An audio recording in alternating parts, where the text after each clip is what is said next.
Coucou mes chers amis. Alors aujourd'hui j'ai essayé de faire une rubrique un peu différente. Donc on va pas faire la rune du jour, on va faire une petite guidance pour la semaine. Donc c'est intemporel pour la semaine qui suit à partir de la journée où tu as vu cette vidéo. N'oublie pas qu'on commence lundi à apprendre les runes avec moi. Donc tu peux voir dans le profil le lien pour y inscrire dans le groupe privé Telegram. Et je n'attends que toi. Alors c'est parti pour la guidance. Alors cette semaine, en gros, va être la semaine où tu vas vraiment cumuler beaucoup de connaissances. Il faut que tu sois ouvert pour les nouvelles connaissances parce que tu risques d'avoir vraiment beaucoup de signes, beaucoup de révélations. Et vraiment, tu peux en tirer des bonnes conclusions. Toutes les connaissances que tu vas accumuler maintenant seront bénéfiques pour ton évolution, bien évidemment. Mais aussi, tu as besoin d'une pause et tu as besoin de te concentrer sur ces connaissances et sur des révélations que tu vas avoir. Parce que, en fait, maintenant, ce n'est pas la meilleure période pour agir, mais c'est la meilleure période pour justement analyser toutes les connaissances, les signes, etc. que tu as reçus pendant la semaine. Donc, ne sois pas pressé, cumule toutes les connaissances, sois ouvert, fais l'analyse de tout ce que tu as reçu. Réfléchis bien et concentre-toi. Et au niveau des personnages, dans cet oracle, nous avons également Loki.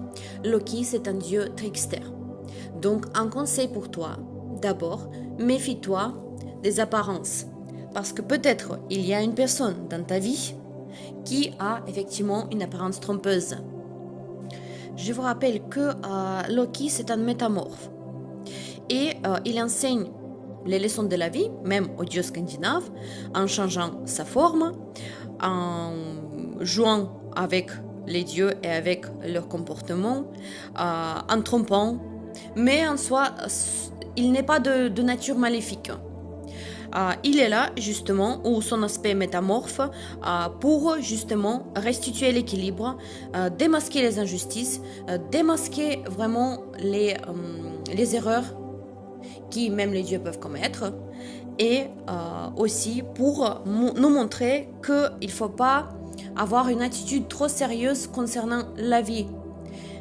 Et même la situation la plus dure, elle a forcément un aspect lumineux, un aspect positif, et bien sûr un peu d'humour pour voir clair, pour voir plus clair tous les aspects de chaque situation. Donc si tu ne peux pas changer la situation, il y a ce fameux conseil, il faut changer ton attitude concernant cette situation. Et ça, cet archétype de Loki, en fait, il nous rappelle de justement adapter une attitude plus légère et plus positive à chaque situation de notre vie.